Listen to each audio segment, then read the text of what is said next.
Coucou toi, dis-moi, est-ce que tu es à risque de développer du diabète? Est-ce que tu as un prédiabète? Pour ton information, une personne sur 15 a le diabète et une personne sur 10 a un prédiabète ou un diabète non diagnostiqué. Alors, il y a de fortes chances pour que tu sois concerné, toi ou un de tes proches. Donc, dans cette vidéo, on va s'intéresser à ce deuxième groupe en particulier, le prédiabète, et aux gestes que tu peux avoir pour éviter de tomber dans le diabète de manière définitive. Et oui, il est possible de retarder, voire d'éviter la maladie et de réduire les risques cardiovasculaires déjà présents. Parce que tu ne le sais peut-être pas, mais on ne guérit pas d'un diabète. Donc une fois que tu l'as, tu le gardes. C'est pour ça qu'il vaut mieux prendre toutes les précautions pour éviter de tomber dedans. Surtout que les mesures à prendre, elles sont vraiment pas compliquées. Tu as envie d'en savoir plus? Allez, on va se lancer. Juste avant, n'oublie pas le petit pouce bleu et de t'abonner à la chaîne, ça soutient énormément mon travail. Je te remercie d'avance de jouer le jeu et c'est parti.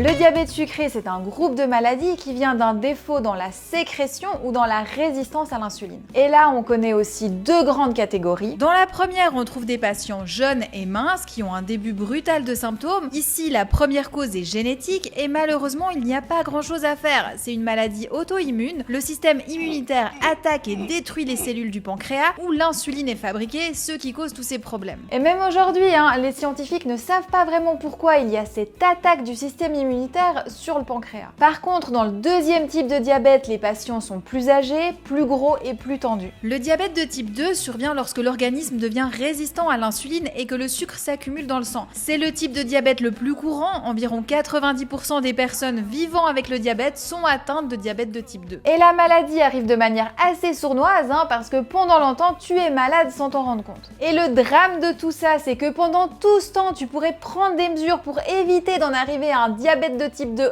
officiel, et c'est le but de cette vidéo. Mais ça, j'y reviens juste après parce que je n'ai pas encore fini avec ma liste des diabètes. Il y en a deux qui sont très connus, mais il en existe d'autres, ils sont plus rares, mais ils existent quand même. Il y a par exemple le diabète gestationnel qui touche certaines femmes pendant la grossesse. C'est généralement bien traité et le diabète disparaît après l'accouchement, mais les femmes touchées sont plus à risque de développer un diabète de type 2 par la suite. Maintenant, un mot sur les chiffres. Je te parlais avant qu'une personne sur 15 avait le diabète. En pourcent, ça correspond à peu près entre 6 et 7% de la population. Ça, ce sont les chiffres pour l'Europe. Aux États-Unis, on est près du double avec 11% de la population qui est touchée. Et aux États-Unis, les experts pensent qu'un Américain sur 3 a un prédiabète. Alors, je ne sais pas si tu te rends compte, mais là, c'est juste monstrueux. Et ces chiffres, je les ai pas pris n'importe où, Ce sont les chiffres du CDC, l'autorité sanitaire américaine. Tu sais, c'est ceux qu'on voit débarquer dans les films de zombies. Alors attention, je suis pas en train de te dire que les diabétiques sont des zombies, c'est pas l'idée. Ce que je suis en train de te dire ici, c'est que quand le CDC intervient, c'est que c'est du sérieux, et le prédiabète, c'est du sérieux. En Europe, on estime qu'on n'est pas à 30%, mais plutôt à 10%. Alors oui, il y a moins de personnes concernées, mais c'est toujours 10% de trop à mon avis. C'est trop, c'est trop. Mais d'abord, qu'est-ce que c'est le prédiabète? En fait, c'est quand ton taux de glycémie est plus élevé que la normale, mais pas assez pour qu'on puisse poser un diagnostic officiel de diabète de type 2. Tu t'en doutes, il existe des chiffres très précis. Une glycémie est considérée comme normale si elle est en dessous de 1,10 g le litre. Le diabète commence à partir de 1,25 g le litre. Et donc, le prédiabète se situe entre les deux, entre 1,10 g le litre et 1,25 g le litre. En gros, ces soucis de prédiabète arrivent lorsque les cellules de l'organisme ne réagissent pas à l'insuline comme elles le devraient. Il y a différentes raisons qui peuvent expliquer ces problèmes et un des facteurs principaux, c'est ton hygiène de vie. Déjà, les sodas. Quel est le point commun à ton avis entre la plupart des sodas, des jus de fruits et des thés glacés? Eh bien, ils sont généralement chargés de sucre ajouté et d'édulcorants. Et le pire, c'est qu'ils n'apportent pratiquement aucun nutriment utile pour ton corps, des calories vides et un gros facteur de risque pour le diabète. Donc, si tu as envie d'une boisson rafraîchissante avec un zeste naturel, eh bien, un peu d'eau avec des fruits ou des herbes et le tour est joué. Une eau fraîche avec une rondelle de citron et un brin de menthe, que demander de plus? On continue avec les cafés arrangés. Est-ce que tu vas au coffee shop du coin tous les jours pour prendre un latte? Pas bon pour ton prédiabète ça. Ces lattes, ces cappuccinos et autres cafés arrangés sont remplis de sucre et de graisse saturée. Et je précise qu'il n'y a pas de souci avec le café en lui-même. Donc un café noir avec une goutte de lait écrémé ou un petit verre d'eau à côté et voilà, ça suffit. Aliment suivant, les céréales du petit déjeuner. Les flocons de céréales enrobés de sucre transforment ton petit déjeuner en un dessert chargé en sucre. Et pas besoin de te dire que ce n'est pas la façon la plus saine pour commencer ta journée. Mais attention, tout n'est pas à bannir dans les céréales, hein. Il existe des options saines à base de céréales complètes et sans sucre ajouté. Donc vérifie bien les étiquettes nutritionnelles et si tu as un doute avec le sucre, eh bien regarde du côté des fibres. Il faudrait idéalement des céréales avec au moins 10% de fibres. Et maintenant, les sorbets. Beaucoup de gens pensent que le sorbet est une bonne alternative à la crème glacée. Mais en réalité, le sorbet contient autant, voire beaucoup plus de sucre que la glace. Donc attention, et c'est pour ça que faire tes choix selon les calories, eh bien c'est pas la bonne solution. Après, si tu as envie d'un petit plaisir glacé, eh bien ne te prends pas trop la tête parce que j'ai une petite astuce qui te permet de limiter les dégâts. C'est tout bête, mais très souvent on ne fait pas attention à la taille des portions, du coup on se sert des quantités monstrueuses sans s'en rendre compte. Par contre, s'il te plaît, ne va pas choisir un produit allégé que tu ne vas pas aimer mais que tu vas manger quand même. D'ailleurs, tu vas certainement te resservir au moins 3 fois en te disant qu'avec la quantité, le goût, tu vas finir par le retrouver. Eh bien non, crois-moi, tu vas pas le retrouver. Je le sais parce que j'ai essayé. Non, à la place, tu prends ton parfum préféré et tu en manges une petite portion. Et voilà, tu te fais plaisir, il n'y a pas de frustration, tu limites le sucre et tout va bien. Pour terminer,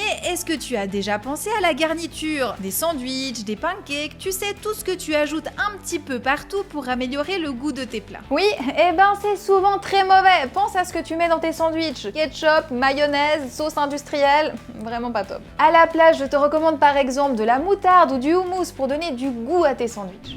Et comme tu le sais, j'aime beaucoup passer à la pratique dans mes vidéos YouTube, donc là on va se préparer ensemble un sandwich super sain. J'ai déjà sorti du congélateur 2 tranches de pain, donc ça c'est mon fameux pain sans gluten à base de quinoa et de graines de chia, donc si jamais la recette elle est sur le blog, hésite vraiment pas à la reproduire, il est excellent. Et justement pour le décongeler, eh bien je place les tranches dans le grille-pain, comme ça décongèle et en même temps ça toast pour un petit goût croustillant. Pour garnir le sandwich, j'épluche un concombre et je découpe quelques rondelles à la mandoline. Bien entendu, au couteau, ça va très bien aussi. Je tartine le pain avec du houmous maison, c'est une recette que je propose dans les programmes Noémie Nutrition. Il est sans huile et franchement, je l'adore, c'est une pépite. Je termine de garnir, je dispose un œuf au plat sur le dessus et le sandwich est prêt. Est-ce que tu vois ce coulant là? Je le trouve trop magnifique. Je me réjouis de le déguster avec toi et de tremper mon sandwich dans le jaune coulant. Alors bien entendu, ça fonctionne aussi avec des œufs durs qui seront pas coulants, c'est peut-être plus pratique pour toi suivant où tu veux manger ton sandwich. Tu peux aussi mettre autre chose qu'un œuf comme source de protéines, hein. Ça fonctionne avec du poulet, ça fonctionne avec du tofu fumé, ça fonctionne avec de l'halloumi grillé, enfin t'as plein de possibilités. J'adore ce genre de sandwich parce que franchement t'as tout qui est sain, du pain à la source de protéines, aux légumes, donc vraiment si tu cherches un sandwich de qualité, c'est ici. Après tu peux encore ajouter des choses, hein. Moi j'aime bien mettre des petites tomates séchées, ajouter aussi de la feta, enfin voilà, selon tes envies, selon ce que tu as au frigo. Ça reste un sandwich donc ça s'adapte à ce que tu as et ce que tu aimes bien entendu. Et c'est parti pour la meilleure partie. Moi, j'aime faire comme ça, bien trempé. Je crois que j'ai vraiment une passion pour les jaunes coulants. D'ailleurs, je te montre souvent ça en story sur Insta. En ce moment, je me fais tout le temps des œufs cuisson 5 minutes. Donc, ça veut dire que c'est un peu comme un œuf dur. Donc, tu enlèves la coquille avant de le manger. Mais quand tu l'ouvres, ça coule et j'aime trop. Tu me diras en commentaire si tu es aussi passionné de l'œuf coulant ou pas. Bon, allez, c'est parti. Bon, sans surprise, je te confirme que c'est vraiment très bon. Je suis une fan de sandwich. Alors je sais, je te montre un simple sandwich, mais comme quoi vraiment les choses les plus simples sont souvent les meilleures. Et tu vois, comme avec peu de choses, peu d'ingrédients, on est passé d'un sandwich classique que tu achètes dans le commerce, qui est industriel, qui est avec un pain de mauvaise qualité, qui est souvent sous vide, avec une sauce qui est pas bonne pour la santé, avec encore souvent du jambon. Le jambon, il y a plein de nitrites dedans, c'est cancérigène. Donc voilà, avec peu de choses, tu arrives à faire une version ultra saine. Donc moi, ça me fait plaisir.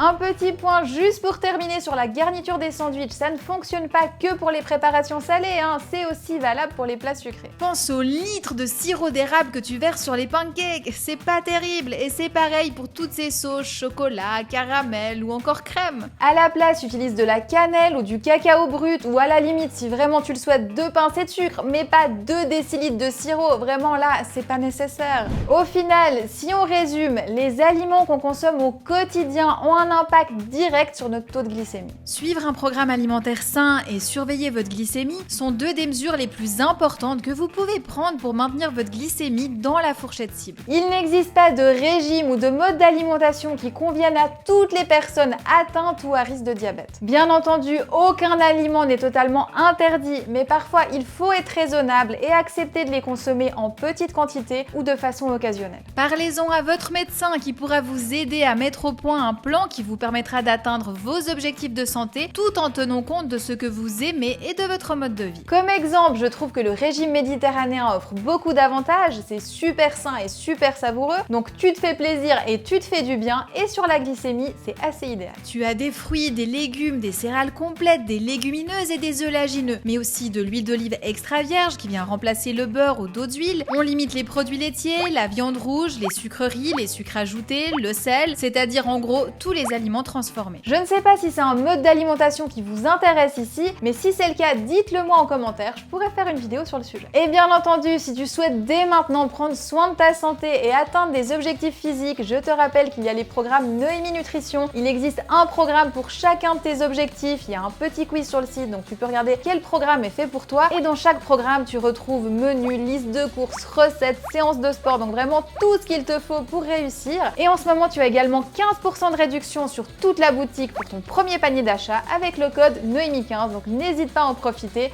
et je te mets toutes les infos en barre de description.